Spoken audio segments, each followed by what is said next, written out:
New development tonight on the Trump administration's plan to freeze federal funding. A live look at the White House just hours ago. They rescinded the memo while simultaneously still maintaining the freeze that has caused widespread confusion. DC News Now's Mariel Carbone joining us live as organizations are now trying to make sense of all of this.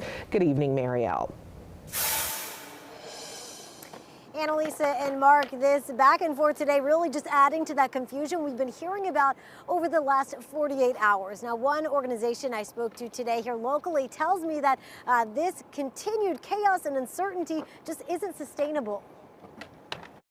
We were immediately in reaction and investigation mode. From Michaela Deming with DC's Coalition Against Domestic Violence, the last 48 hours have been chaotic after an order from the Trump administration to freeze federal spending. You can imagine the sense of concern. The organization supports more than a dozen local programs that provide domestic violence services in the district. And those groups rely on the more than $35 million in federal funding the district gets annually. If that money is paused, even temporarily. Several of our programs said we won't be able to pay our staff like this pay cycle. The original budget memo sent on Monday froze spending on federal grants and loans, sparking uncertainty among schools, nonprofits, and more.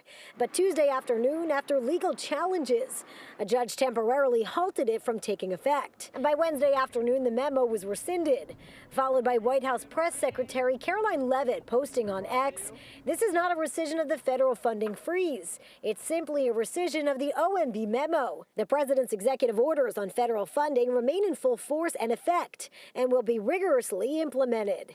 That includes orders targeting spending on climate change, diversity programs, and more." It was callous, and it was intended to hurt the American people. DC News Now spoke to Maryland Senator Angela Alsobrooks Wednesday morning. But we know what the intention was, to sow chaos and confusion. Our ability to hire staff today, our ability to sign a lease for a survivor tomorrow is all impacted by this uncertainty. And we know that judge has halted this freeze from going into effect at least through Monday. What happens next beyond that date is still uncertain.